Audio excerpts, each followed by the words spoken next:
Bom dia, amada igreja. Quero saudá-los na graça, na paz e no amor do nosso Senhor e Salvador Jesus Cristo. Amém? É um grande privilégio para mim, uma alegria estar aqui, como o pastor Rafael mencionou, no culto de domingo pela primeira vez, trazendo a palavra do Senhor. E eu espero poder comunicá-la, porque a palavra do Senhor é maravilhosa, sempre. A mensagem é muito maior do que o mensageiro. Então, eu louvo a Deus pela oportunidade. E eu quero compartilhar com vocês algo que, na verdade, nós tivemos no nosso mês de junho passado, na Conexão de Vida, temas que foram discorridos debaixo de um tema central, que é a igreja e os perigos do século 21. E uma dessas palavras o pastor Jonatas me pediu para que compartilhasse também aqui no domingo. Então é exatamente isso que nós vamos fazer, para honra e glória do Senhor. Nós vamos falar um pouquinho então sobre a igreja e os perigos do século 21. Mas antes de entrar na palavra propriamente dita, eu gostaria de pensar um pouquinho com vocês exatamente sobre essa diferença. O que é a diferença ou a semelhança de perigo e risco? Gostaria de pensar um pouquinho, porque se estamos falando dos perigos que rondam a igreja, nós precisamos talvez entender um pouquinho melhor o que é perigo e o que é risco. E perigo, irmãos, é qualquer coisa. Perigo é qualquer coisa com potencial de causar um dano. Se fôssemos listar aqui, poderiam ser tantas coisas, desde um cachorro bravo, né, até atravessar uma via movimentada num grande centro de uma cidade. O fogo pode representar perigo, a água, para quem não sabe nadar, às vezes um rio ou no mar, até uma piscina, para quem não sabe nadar, é perigoso. Tantas coisas se apresentam com perigo e estão à nossa volta, são coisas do nosso dia a dia. Uma faca afiada na mão de uma criança, são coisas perigosas. E de fato o perigo é algo que existe independente da nossa vontade. O perigo está à nossa volta em todo o tempo, até o pezinho da cama, quando você dá aquela topadinha assim, né, machuca. Mas se estamos falando de perigos relacionados à igreja do Senhor no século 21, nos nossos dias, então eu queria pensar a respeito do que é perigo para nós, enquanto cristãos, enquanto igreja do Senhor. E várias coisas podem representar perigo. Mas eu queria pensar primeiro a diferença então do que é risco, que difere do perigo. O risco é a maneira como nós nos expomos, a maneira como nós lidamos com as coisas perigosas. E aí nós incorremos em correr riscos, em sofrer danos. Como eu mencionei, um cachorro bravo, por exemplo, é perigoso. Mas pense que esse cachorro bravo está preso, está numa corrente ou está num canil. Ele não representa perigo para mim neste momento. Mesmo ele sendo perigoso, eu estou fora de risco. Agora, querido, se eu chego e eu entro no raio de ação deste cachorro bravo, aí então, mesmo amarrado, ele pode me morder, verdade?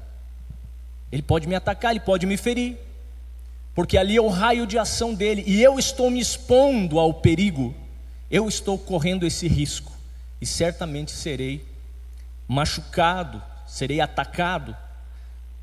A via rápida que eu falei, se eu tenho que atravessar uma via rápida, eu preciso prestar atenção no trânsito, ver a faixa de pedestres, ver se o sinal está aberto. Eu preciso me aproximar com diligência, com sabedoria. Então, essa é a diferença do perigo e do risco. O perigo está por toda parte, mas a gente precisa evitar de correr o risco de ser atacado, de ser afetado. Então, para o cristão, afastar-se de Deus é um grande perigo, é um risco que nós corremos. Esfriar na fé, ceder às coisas do mundo, perder a essência, deixar de orar, deixar de vir à igreja, da comunhão com os irmãos. São tantas coisas que podem realmente oferecer perigos para a igreja no século 21 e em todo o tempo, na verdade. Mas dito isso, eu gostaria então de te convidar a abrir a palavra de Deus comigo, e nós vamos ler dois textos. Esses dois textos, o primeiro deles está em 2 Timóteo, capítulo 3, dos versos 1 ao 5. E se você já quiser marcar o segundo texto, é Romanos 12, versículos 1 e 2. O primeiro texto, enquanto você vai procurando aí, é um texto que mostra a realidade da vida, a realidade dos nossos dias, e a forma triste como as coisas têm acontecido à nossa volta. E esse é o texto que representa o perigo em nossos dias. O segundo texto, que é de Romanos 12, 1 e 2, mostra como deve ser a prática do crente, para não sermos enredados nesses perigos da vida. Vamos à leitura da palavra. O primeiro texto, 2 Timóteo 3, versículos de 1 a 5, diz assim a palavra do Senhor: mas você precisa saber disto: nos últimos dias sobrevirão tempos difíceis, pois os seres humanos serão egoístas, avarentos, orgulhosos, arrogantes, blasfemadores, desobedientes aos pais, ingratos, ímpios, sem afeição natural, implacáveis, caluniadores, sem domínio de si, cruéis, inimigos do bem, traidores, atrevidos, convencidos, mais amigos dos prazeres do que amigos de Deus, tendo forma de piedade, mas negando o poder dela. Fique longe também destes. Esse texto, ele traz o retrato de pessoas que se entregam às suas próprias paixões, de pessoas que estão entregues às suas próprias concupiscências, às concupiscências da carne, pessoas que vivem absolutamente, são donos de si, não devem satisfação para ninguém, e vivem dissolutamente, assim como esses termos que o texto apresenta, adjetivos que cercam a vida de pessoas que não têm compromisso com Deus, que não têm comprometimento com a sua palavra. E é fato, irmãos, que nós não precisamos muito esforço para olhar para o lado e perceber que a nossa sociedade está cheia disso já, infelizmente. E quando o texto termina dizendo: fique longe também destes, a palavra está nos advertindo, não é no sentido de não se misturar e deixar até de evangelizar, não. Se você tem a oportunidade de evangelizar pessoas e tratar o coração dessas pessoas, promover transformação na vida de pessoas que têm esses adjetivos que nós lemos aqui, é oportuno, faça. Mas o fique longe também desses, que o texto encerra, é num sentido de a gente não pegar essa forma, não se misturar e não deixar que aquilo influencie as nossas vidas. Há um ditado popular que diz que nós somos a média das 5 pessoas que convivemos. Talvez você já ouviu isso. E quem sabe seja nesse sentido que o texto está nos orientando a ficarmos alertas. Fique longe também desses que praticam e que não estão a fim de mudanças. Mas enfim, vamos para a leitura do nosso segundo texto. Conforme eu falei, esse primeiro texto mostra essa realidade dura, terrível que está no mundo. Mas o segundo texto mostra para nós um caminho que devemos seguir para podermos cumprir a vontade do Senhor e estarmos livres dessas coisas terríveis que podem nos comprometer. O texto é Romanos 12, os versículos 1 e 2, diz assim a palavra do Senhor: portanto, irmãos, pelas misericórdias de Deus, peço que ofereçam o seu corpo como sacrifício vivo, santo e agradável a Deus. Este é o culto racional de vocês. E não vivam conforme os padrões deste mundo, mas deixem que Deus os transforme pela renovação da mente, para que possam experimentar qual é a boa, agradável, e perfeita vontade de Deus. Que texto tremendo!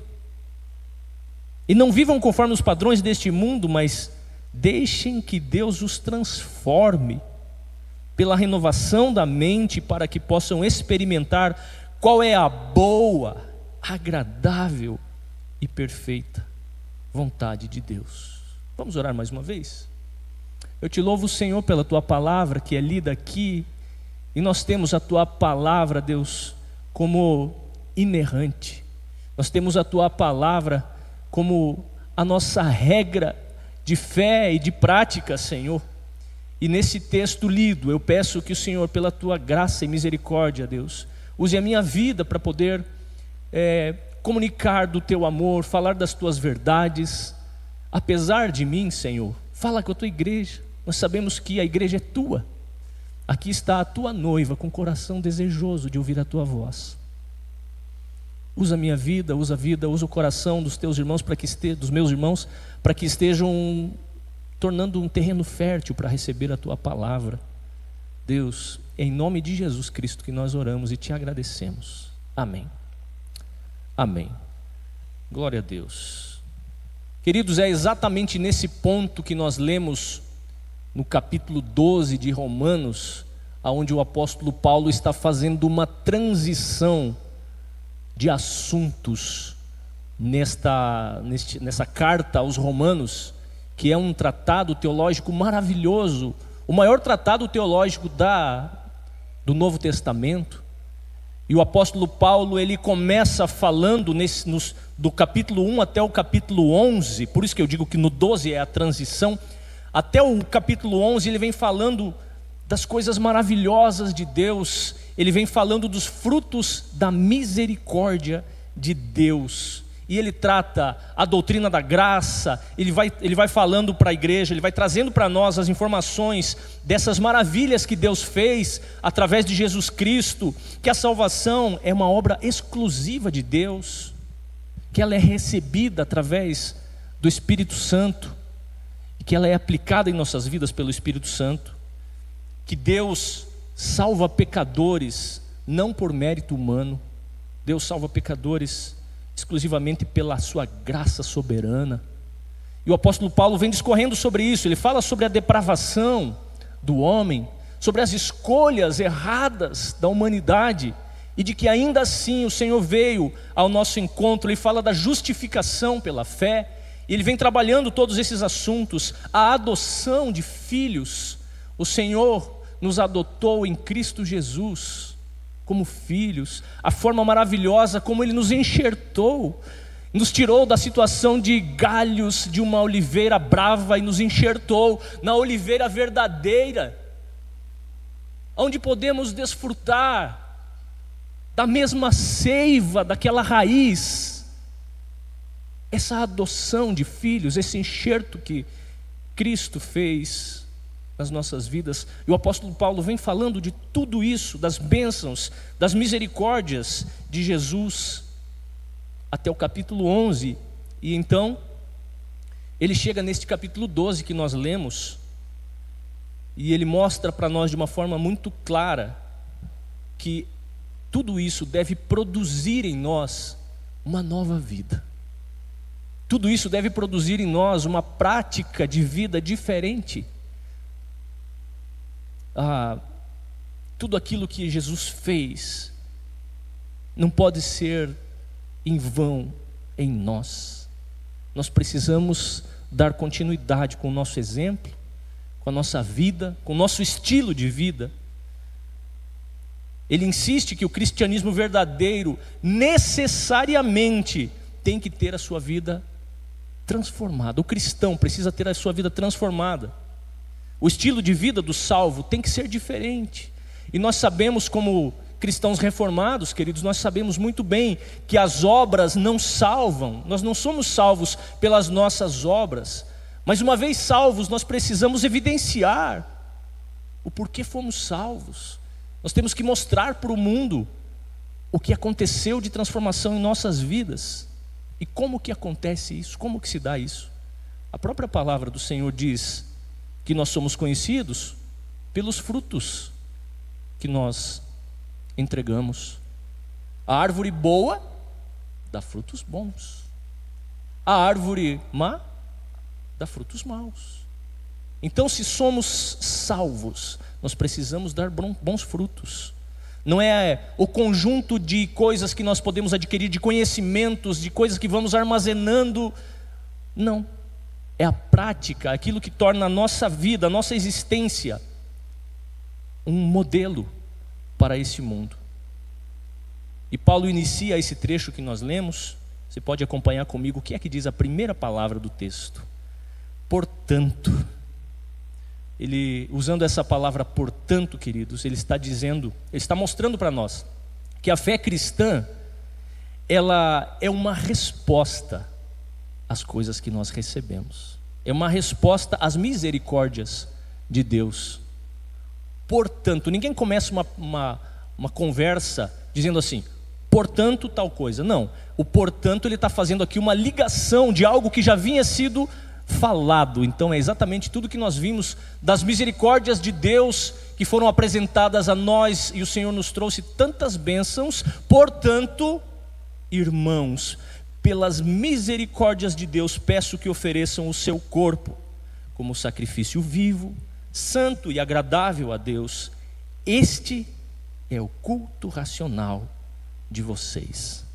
E a palavra portanto aqui, eu gostaria de pensar também num outro aspecto, porque a raiz da palavra portanto, essa palavra portanto escrito, tudo junto, portanto, ela tem a mesma raiz da palavra portanto escrito separadamente. Por tantas coisas, por tantas bênçãos, por tanto amor de Deus derramado sobre as nossas vidas, por todas as coisas que o Senhor fez por nós, portanto, não podemos nem contar quanto é. Então, queridos, portanto, pelas misericórdias de Deus, peço que ofereçam o seu corpo como sacrifício vivo, santo e agradável. É assim que nós devemos olhar para esse texto. É assim que nós devemos entender que precisamos de uma postura de cristãos. Precisamos viver para a glória do nosso Deus. Portanto, a minha proposição para esse estudo é exatamente que aquele que foi alcançado pelas misericórdias de Deus, ele é chamado a viver uma vida de inteira consagração, separação e transformação, para que Deus seja glorificado. E então nós chegamos no primeiro ponto que eu gostaria de pensar com vocês, que diz o seguinte: a vida cristã é uma resposta às misericórdias de Deus. Vamos dizer juntos? A vida cristã, exatamente, é uma resposta. Não nasce em nós. Nós fomos alcançados por essas misericórdias, e por isso então a nossa vida deve responder a isso. O apóstolo Paulo, ele nos exorta nesse primeiro texto, mas quero que você perceba que ele não fundamenta a sua exortação no medo, ou na culpa, ou no mérito humano. Ele fundamenta essa exortação justamente nas misericórdias de Deus. É o que o texto começou dizendo: portanto, irmãos, pelas misericórdias de Deus. É o fundamento dessa exortação, porque a nossa consagração é fruto da graça, irmãos. A nossa consagração é fruto da graça. Tem uma frase conhecida de João Calvino que diz assim, somos de Deus, portanto vivamos para Ele. Não parece uma frase muito simples? Parece uma frase óbvia, parece até redundante. Somos de Deus, portanto vivamos para Ele. Mas se nós pensarmos um pouquinho, nós vamos ver que existe uma profundidade muito grande nesta frase. Porque existem pessoas que professam a Deus, que falam que são do Senhor, mas não vivem uma vida condizente. Vivem muitas vezes uma vida que é totalmente diferente daquilo que dizem. Então, se somos de Deus, vivamos, portanto, para Ele. Nós queremos viver na vontade de Deus. Nós estamos expostos aos nossos dias, querido, e é exatamente por isso que nós estamos falando dos perigos do século 21, porque é onde estamos inseridos, é nesse tempo. Nós estamos muito expostos ao nada a ver, Nada a ver. Até choveu. Nada a ver. Não dá nada. Queremos colocar aquilo que o nosso coração deseja como, eu vou fazer porque essa informação aí é coisa do passado. Não dá nada. Nada a ver. Estamos ou não expostos a isso no nosso meio? Estamos. Nós precisamos vigiar o tempo inteiro. Precisamos vigiar para que a gente não caia nessa cilada. A palavra de Deus, irmãos, é imutável. A palavra de Deus não muda. Se tem alguma coisa que pode nos colocar em xeque, será que devemos fazer isso ou não? E nesse tempo, no tempo antigo, não. Se tem alguém que muda, somos nós. E às vezes mudamos e vamos contrário ao caminho que o Senhor nos propõe em sua palavra. A palavra de Deus não muda. Deus quer que todo o nosso ser possa glorificar o seu nome. Ofereçam o corpo de vocês como sacrifício vivo. E aqui vale uma reflexão desse sacrifício vivo, porque no Antigo Testamento, irmãos, a gente sabe muito bem que o sacrifício que era posto sobre o altar era um sacrifício morto. Sim, era um sacrifício para expiação dos pecados, mas era um sacrifício morto. Ali o sacerdote, ele primeiro matava aquele animal, derramava o sangue, aquele animal, ele era colocado sobre o altar para um sacrifício. Porém, eu gostaria de pensar com você, se aquele animal, ele não podia nem pensar, mas ele teria condição de sair do altar? Não teria. Ele estava morto. Mas agora no Novo Testamento, em Cristo Jesus, o que nos é pedido é que o sacrifício seja vivo. É o texto que nós acabamos de ler. Entregue o seu corpo como sacrifício vivo, santo e agradável a Deus. E por que isso é importante a gente pensar? É porque nós temos a liberdade de fazer isso, de colocar a nossa vida no altar, ou de sair de lá. Quando não obedecemos a palavra de Deus, quando não desejamos colocar o nosso corpo como sacrifício vivo, nós estamos dizendo, não quero ficar neste altar. Eu não quero a palavra de Deus sobre a minha vida. E diferentemente do sacrifício, da oferta do Antigo Testamento, agora nós temos que desejar fazer isso. Nós não conseguimos fazer isso por nós mesmos, mas o Espírito Santo em nós nos dá essa condição. Mas ele também nos arrasta, não. Nós temos essa liberdade. Queridos, então, oferecer os nossos corpos como sacrifício vivo é algo que glorifica o nome de Deus. Ouvi uma frase certa vez que ilustra talvez exatamente essa situação. Ela diz assim, cuidado, você é capaz de tomar decisões. Olha que frase. Cuidado, você é capaz de tomar decisões. Vigia, irmão, para onde as tuas decisões estão te levando. O sacrifício vivo precisa vir para o altar, estar no altar do Senhor. Precisa permanecer continuamente no altar do Senhor. Isso significa que todo o nosso ser pertence a Deus. A nossa mente pertence ao Senhor. Filipenses 4:8 diz assim, tudo que é verdadeiro, tudo que é respeitável, tudo que é justo, puro, amável, tudo que é de boa fama, se há alguma virtude, se algum louvor existe, seja isso que ocupe a vossa mente. A nossa mente é do Senhor, precisa ser do Senhor. Os nossos olhos são do Senhor. O que os teus olhos têm visto, irmãos? Para onde você tem voltado os teus olhos, o teu olhar? Isso tem glorificado a Deus? A palavra diz que se um dos teus olhos levam você a tropeçar, arranque-o e jogue fora. Porque melhor é para você, com apenas um dos olhos, entrar no reino de Deus, do que com os dois olhos ser lançado no inferno. Olha que forte isso, é a palavra de Deus que nos fala sobre isso.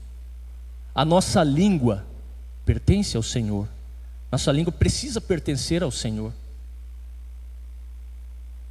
Aqui em Provérbios diz que a morte e a vida estão no poder da língua. Tiago, capítulo 3, também vai falar sobre a língua um pequenino órgão capaz de inflamar o corpo todo. Ele dá o exemplo do cavalo, que quando é colocado um freio na boca do cavalo, todo o corpo dele é dominado. Os navios, aquela imensidão, aquela coisa gigantesca, mas um pequeno leme é capaz de conduzi-lo e direcioná-lo para onde o piloto desejar. Assim também a nossa língua, quando ela é dominada, um pequenininho membro, mas que pode dominar todo o nosso corpo e pode inflamar o nosso corpo, pode inflamar aqueles que estão à nossa volta, trazendo prejuízos. Então, queridos, a nossa língua é do Senhor. Todo o nosso ser, a nossa família, a nossa casa, o nosso trabalho, tudo é do Senhor. Não há área neutra na vida do cristão. Precisamos lembrar que em cada escolha há uma renúncia. É assim que nós podemos desejar, é assim que nós podemos vir para o altar do Senhor e oferecer os nossos corpos como sacrifício vivo. A pergunta não é: quanto de mim darei ao Senhor? A pergunta correta é: existe ainda alguma área da minha vida que não está colocada no altar do Senhor? E essa pergunta eu gostaria de fazer a você, e que você respondesse com muita sinceridade. Você não vai responder para mim, mas pense nela e responda para você mesmo. Existe na sua vida alguma área que ainda precisa ser colocada no altar do Senhor? Quem sabe é hoje o dia que o Senhor vai falar ao seu coração.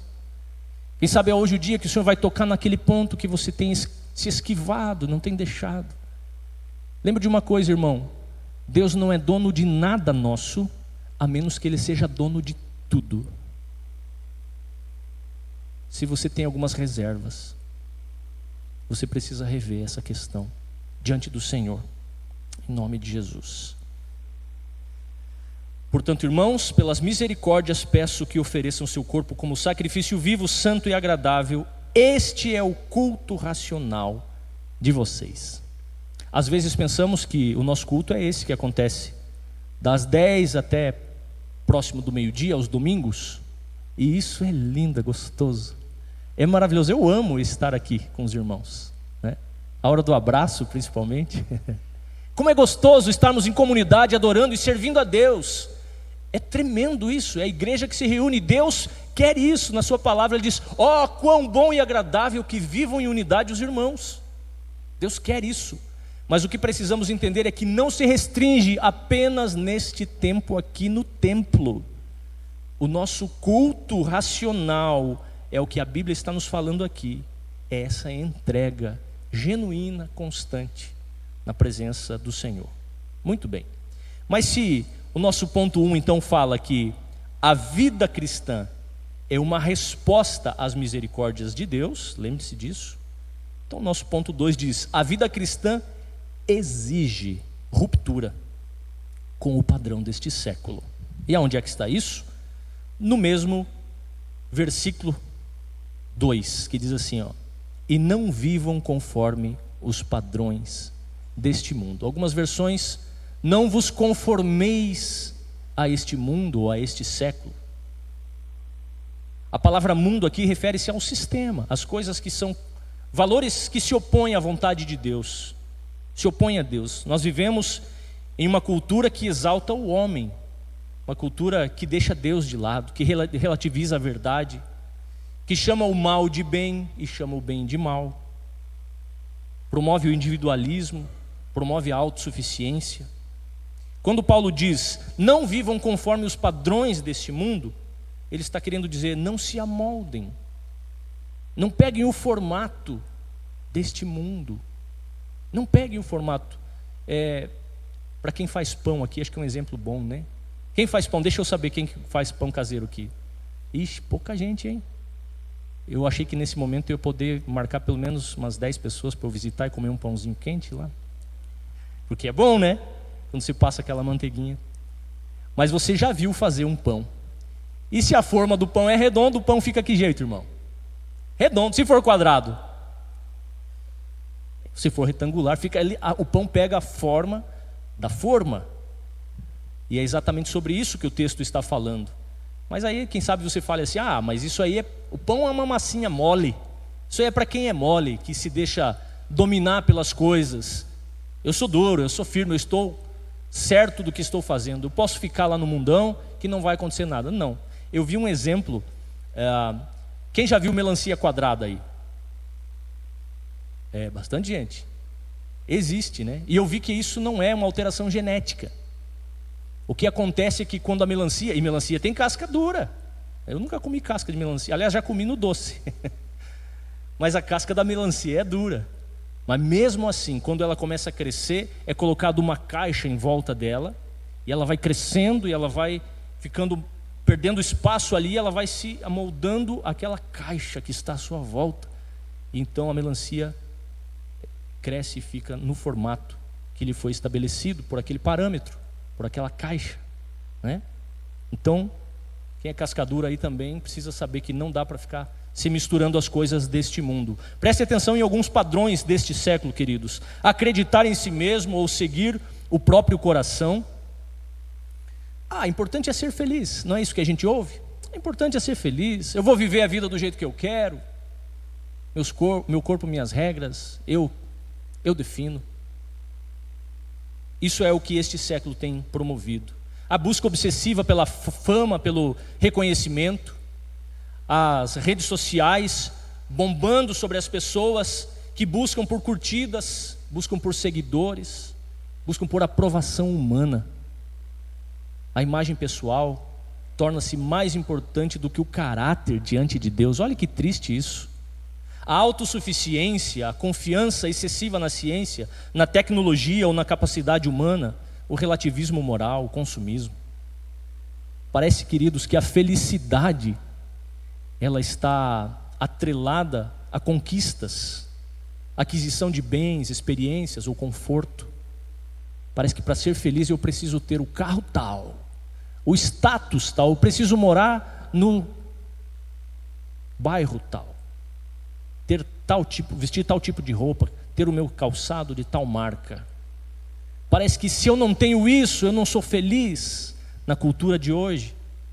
É isso que a mídia, o marketing vai querendo colocar para cima das pessoas, e o cristão não pode se amoldar a essas coisas.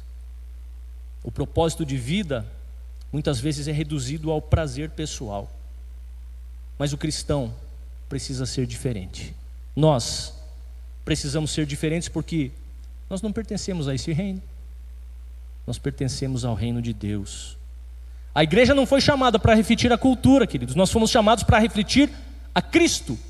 É a isso que nós somos chamados.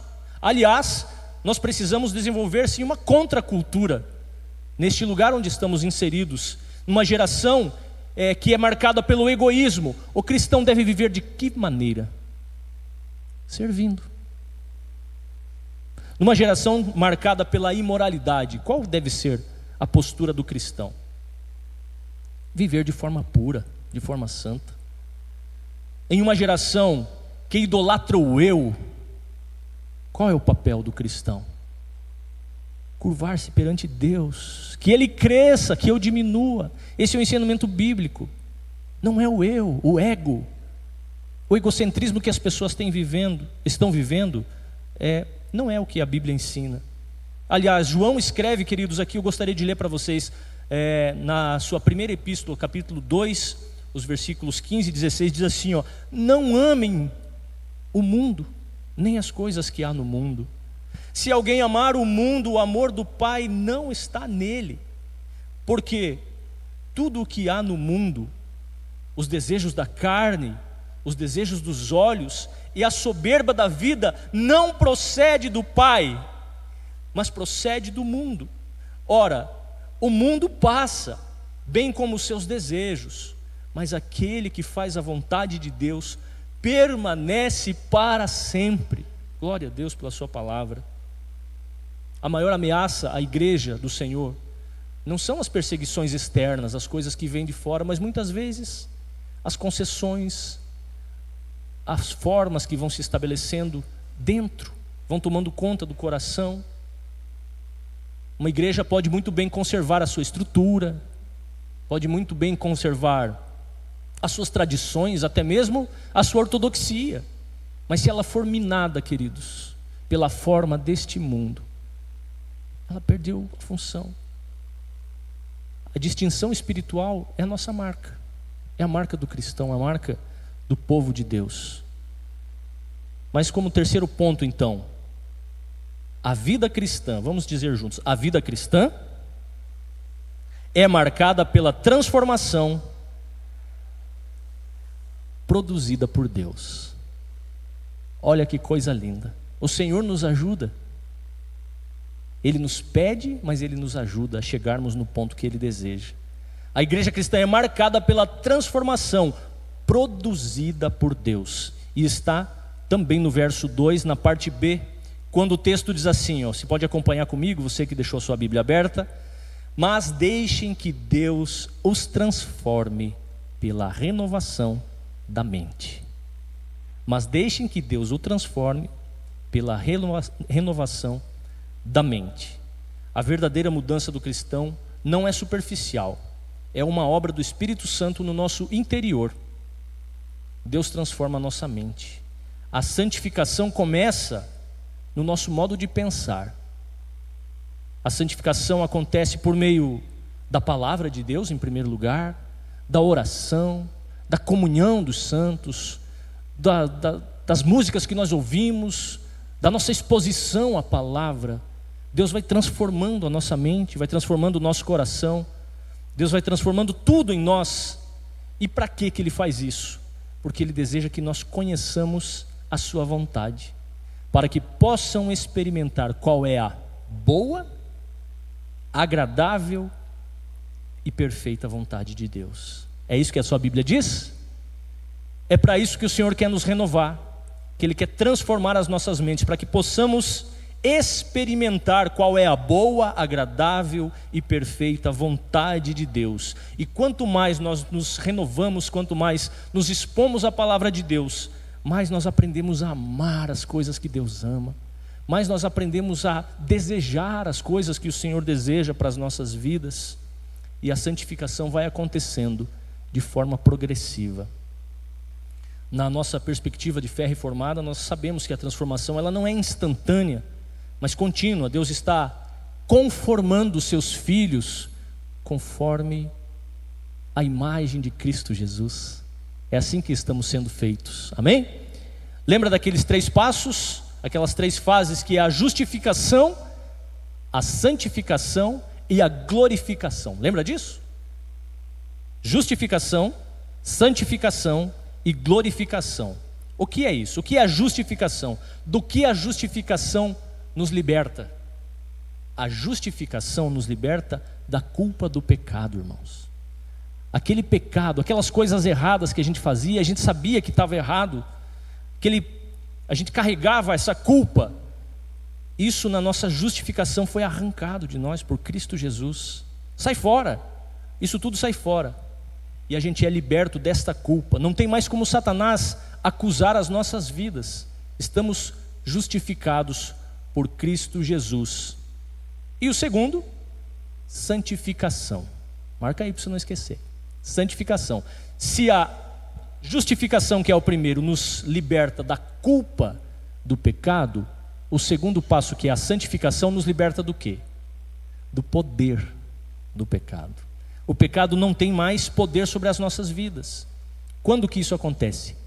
Todos os dias, continuamente. É o nosso processo de santificação. O poder do pecado agora já não está mais sobre as nossas vidas. E o terceiro ponto é a glorificação. Do que é que a glorificação nos liberta? Da presença do pecado. Quando é que acontece isso? Quando nós formos para o céu. Então a presença do pecado será extirpada, não veremos mais o pecado. Mas nesse processo de santificação, que é o que nós estamos vivendo agora, nós precisamos estar muito atentos, porque existe uma diferença entre tentação e pecado. As tentações continuam acontecendo, nos assediando, as coisas vêm, as tentações vêm, até o próprio Cristo foi tentado, né? Mas agora nós temos que abafar esse poder do pecado. Nós temos agora como nos esquivar em Cristo Jesus. Mas é fato que nós só podemos fazer isso também, queridos, pela ajuda do Espírito Santo. Sozinhos nós não podemos. Mas esteja certo de uma coisa, que a boa obra que o Senhor começou na sua vida, na minha vida, Ele é fiel para continuar, para concluir até o dia de Cristo Jesus. Amém? Queria recapitular com você então algumas coisas. Vou chamar o Misa, por gentileza. Os nossos pontos. A nossa vida é uma resposta às misericórdias de Deus. Não esqueça disso. Foi o Senhor quem derramou das suas misericórdias sobre as nossas vidas. O segundo ponto foi que somos chamados a não nos conformarmos com este século. E o terceiro ponto, devemos ser transformados continuamente pela renovação da mente. O Evangelho não chama apenas para uma decisão momentânea, ele nos chama para uma entrega diária. Cristo ofereceu-se para nós naquela cruz, conforme nós cantamos hoje aqui. Pudemos participar da mesa, do corpo e do sangue de Jesus Cristo. Ele se ofereceu como um sacrifício vivo. Aliás, a palavra do Senhor diz que ninguém pode levar Jesus para aquela cruz. Ele voluntariamente se entregou. Ele falou: eu tenho o poder para entregar a minha vida e para tomá-la de volta. É a palavra do Senhor. Ele se ofereceu por nós e agora Ele nos pede pela sua palavra que nós também nos entreguemos como sacrifício vivo, santo e agradável ao nosso Deus, para a honra e glória do nosso Deus. Que o Senhor nos faça uma igreja que não se amolda a esse mundo, que o Senhor nos dê graça para a gente poder, pela ação do Espírito Santo e continuamente transformar as nossas vidas, deixarmos que o Espírito transforme as nossas vidas a cada dia, em nome de Jesus. E para isso nós precisamos manter o nosso coração no fogo do Espírito. Tem um exemplo que eu gosto, que é da chaleira. Você já viu uma chaleira no fogo? Uma chaleira cheia d'água? E aquele fogo vai esquentando, e aquela água vai esquentando, e ela começa a ferver, e ela começa a borbulhar. E ela fica borbulhando ali enquanto o fogo está aceso, a chama está acesa embaixo da chaleira. Mas queridos, quando essa chama é apagada, ou se essa chaleira for retirada de cima do fogo, o que acontece? Aquela água que está ali borbulhando, que está fervendo, imediatamente para de borbulhar. Ela não esfria no mesmo instante, mas imediatamente ela para de ferver, ela para de borbulhar. E se você está com a sua Bíblia aberta, dá uma olhadinha aí, o que nesse texto de Romanos 12 diz, no versículo 11, como que deve ser o coração do cristão? Quem arrisca falar bem alto aí?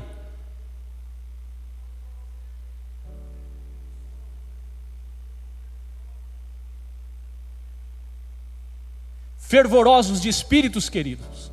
Nós precisamos, é o que a Bíblia nos pede, a ser fervorosos de espírito, servindo ao nosso Deus. Então nós precisamos nos manter nesse fogo do Espírito Santo, com vigilância constante, cultivando boas virtudes. A prática da oração tem que ser constante em nossas vidas. O exercício de gratidão, focar no que já possuímos, isso vai diminuir a nossa ganância por novidades ou por status. Eu gostaria ainda de ler um texto aqui que está no livro Cristianismo Puro e Simples, de C.S. Lewis, que diz assim: abra mão do seu eu e vai encontrá-lo de verdade. Põe a sua vida a perder e acabará por salvá-la.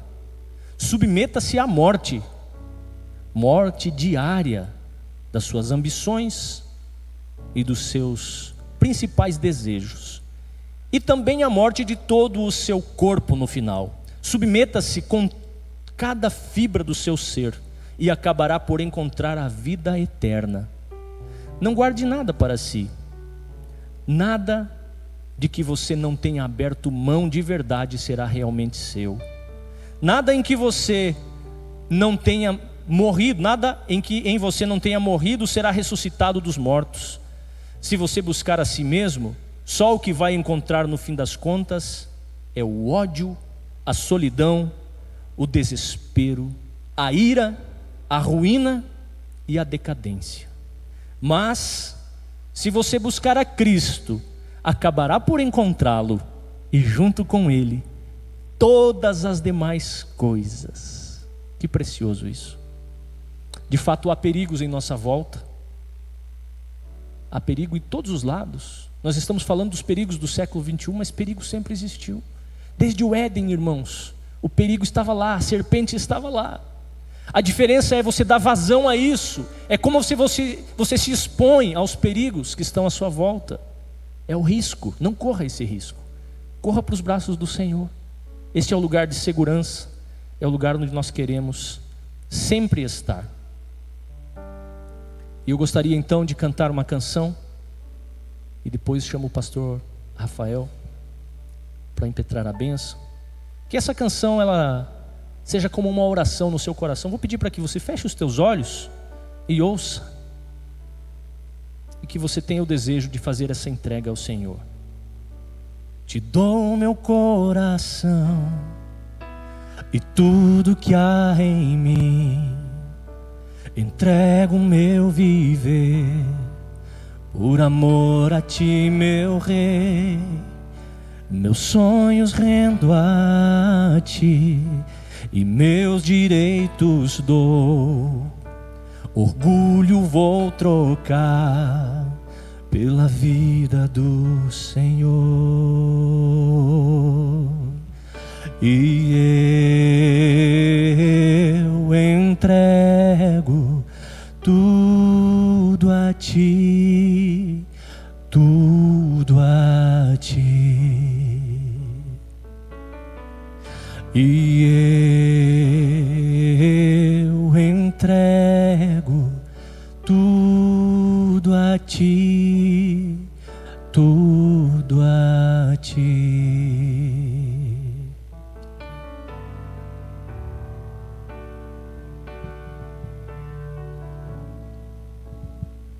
Senhor, nós te agradecemos, Pai, por falar conosco nessa manhã.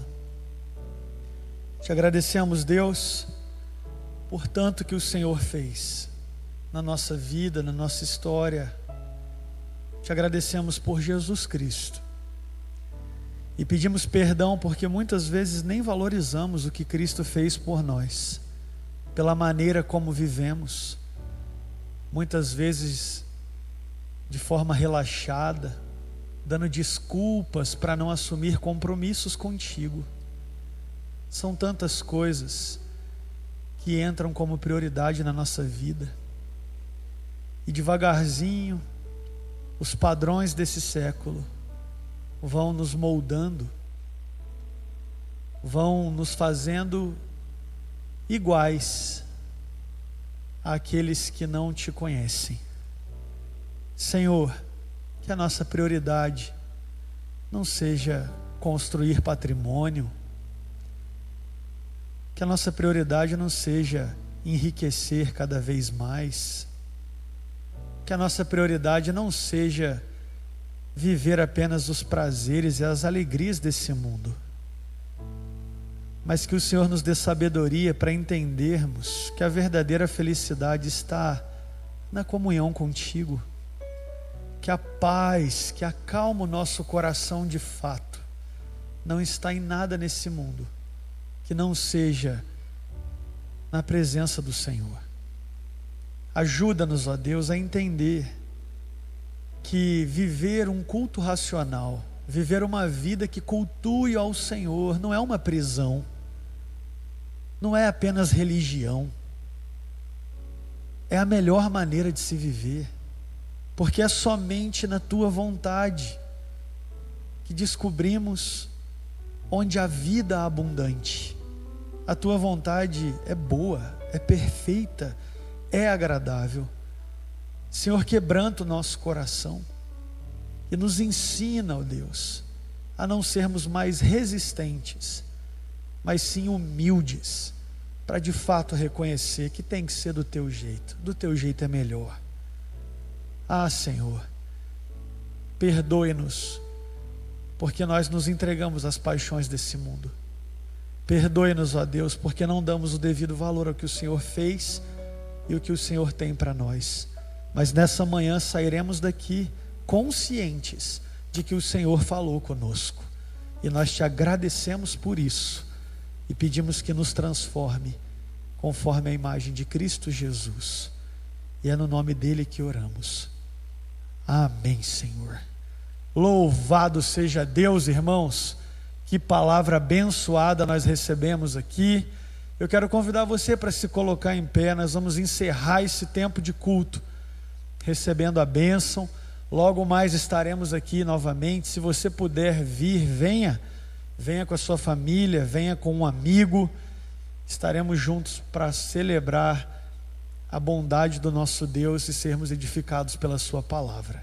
Vamos receber a bênção. E agora, irmãos, que a graça e a paz do nosso Senhor e Salvador Jesus, que o amor de Deus, o nosso eterno Pai, que as virtudes e o poder do Espírito Santo repouse sobre todos nós, de hoje até o grande e maravilhoso dia do retorno de Cristo, quando então viveremos com Ele pelos séculos dos séculos. Amém. Que Deus te abençoe, que você tenha um domingo cheio da presença do Senhor.